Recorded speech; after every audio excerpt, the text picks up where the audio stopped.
All right, we're here with OK Policy's Cole Allen, who's been tracking Senate Bill 1027 and what it means for voters in Oklahoma.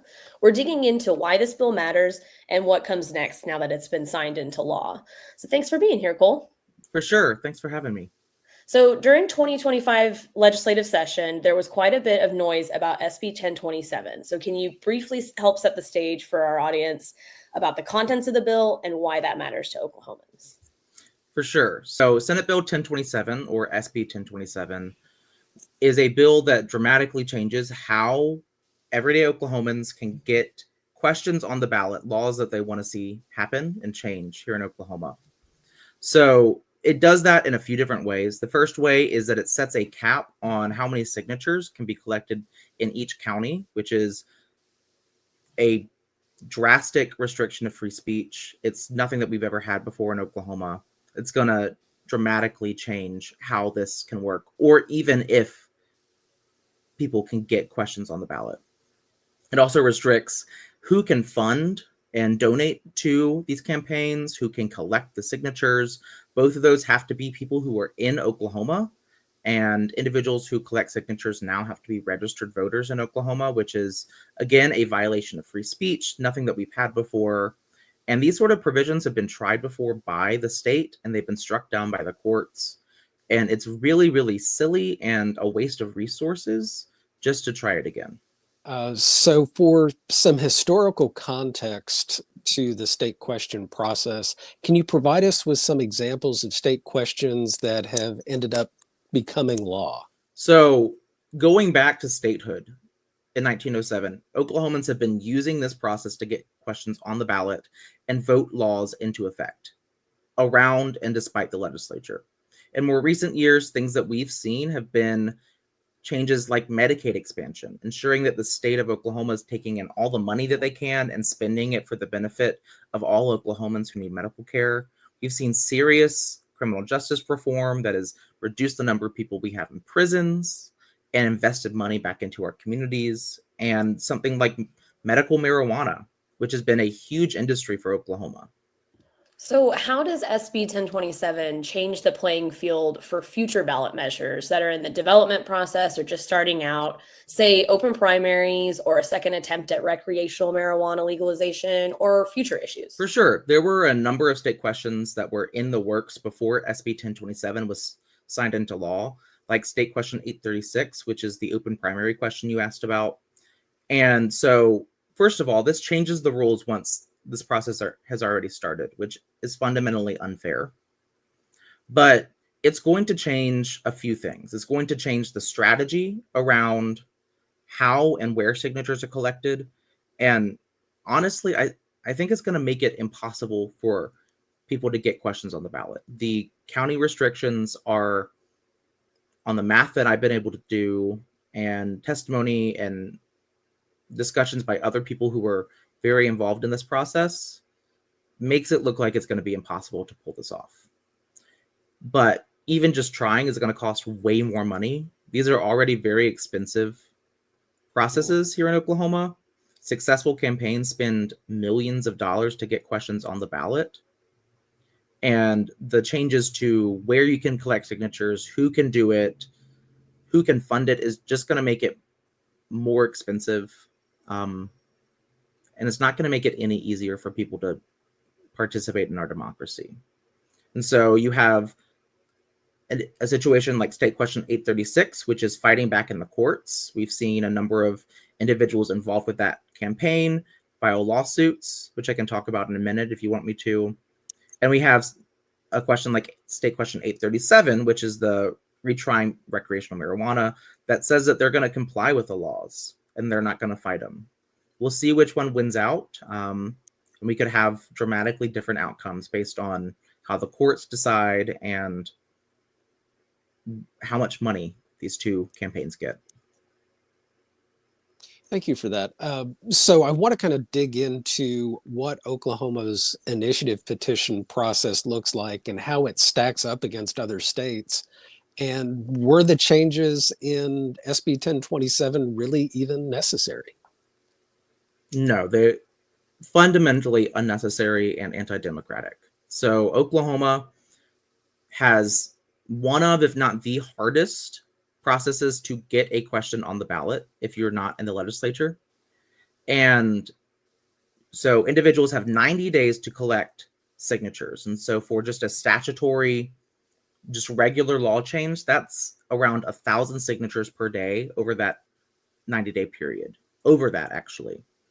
And that's really, really, really hard to do. We also have very strict verification processes. We've outsourced that to private companies now, to mixed effect, mixed review. It's really hard to get a question on the ballot in Oklahoma, especially if you don't have money to back it up. And so these changes aren't necessary at all because it's already really hard to get questions on the ballot. There have been discussions in the legislature about fairness and protecting against fraud. There's not been any evidence of widespread or even individual level fraud that would justify this kind of response to the state question process. The fairness aspect of it is also really unnecessary because it is a state question.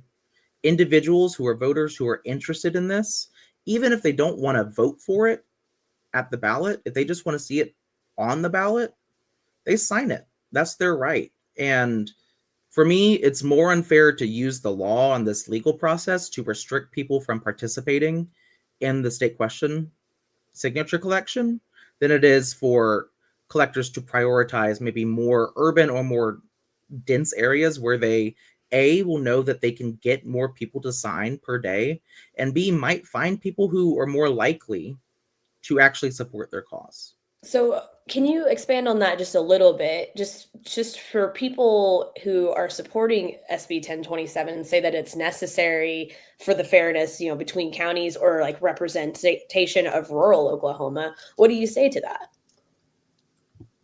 I think that is a rather incomplete argument and not really based in reality or fact. So before SB 1027, there were no restrictions at all on where or who signature gathering campaigns can collect signatures from, as long as you are a registered voter in Oklahoma. You can be in Oklahoma City, you can be in Guyman. It doesn't matter. You had a right to sign this petition.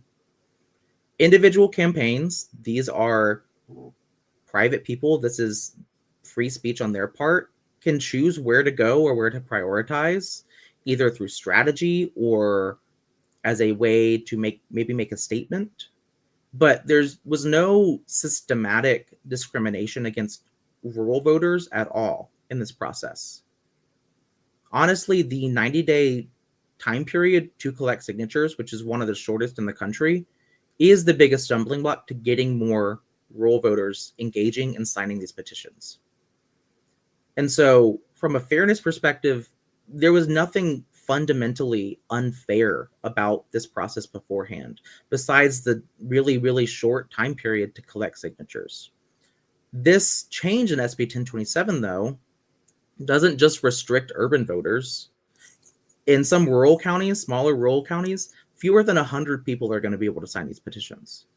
Even if they really care and want to see these changes happen, even if the petition is geared towards fixing rural problems or rural priorities, a lot of people aren't going to be able to sign a petition, have their voice heard, have their voice counted, simply because of where they live. Nicole, you had mentioned earlier on about some legal challenges.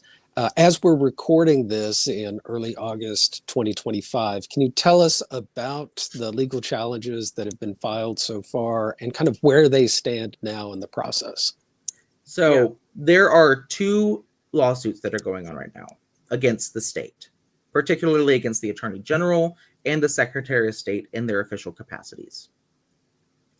And these lawsuits are connected to State Question 836 somewhat. State Question 836 is an open primary initiative petition that has filed and is going through the courts. There are some challenges to that right now, but soon it is looking like it will be able to collect signatures. So these lawsuits are asking, both of them individually are asking for the court to put a pause on that process, on the collection of signatures for State Question 836 until this bill, SB 1027, is resolved, because they don't want the rug being pulled out from under them either way while they make strategy decisions. They're also asking for other things. So the first lawsuit, I'll call it McVeigh, he's one of the named petitioners on this, is trying to overturn this bill in its entirety.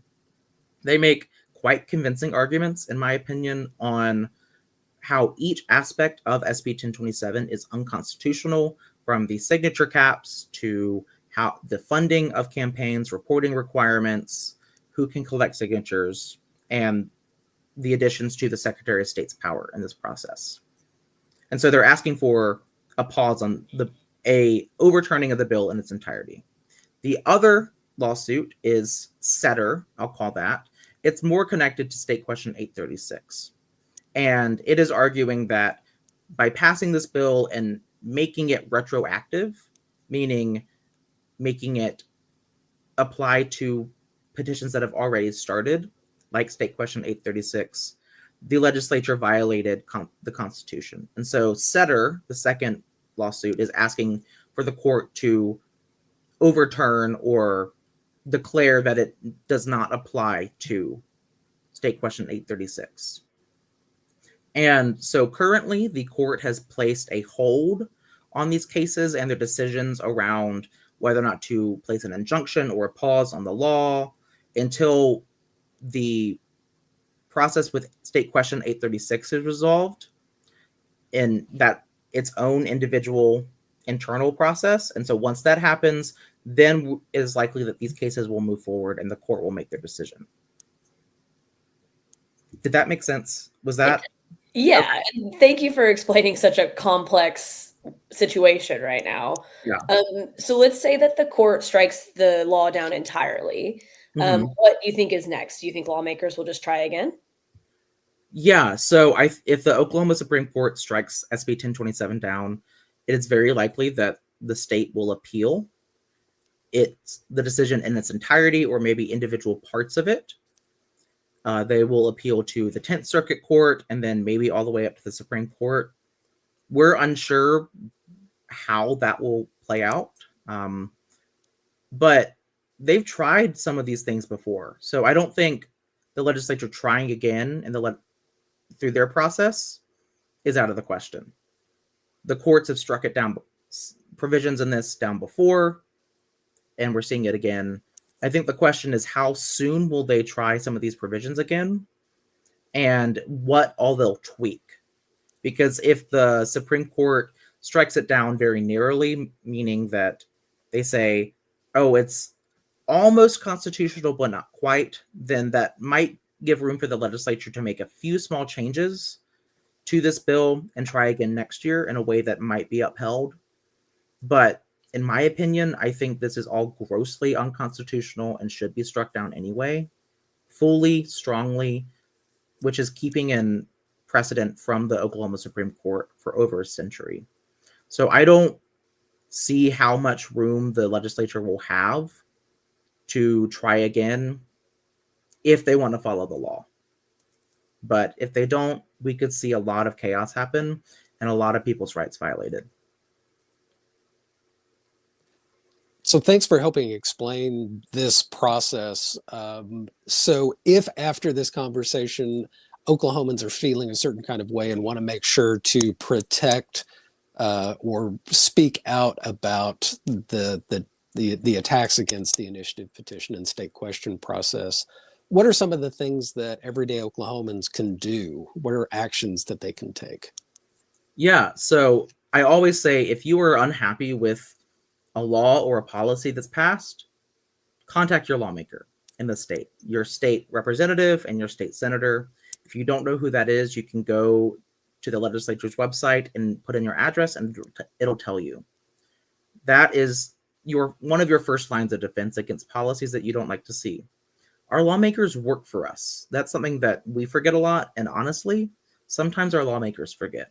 So if you're unhappy with this, please reach out to your lawmaker, let them know, ask them for changes that you would like to see.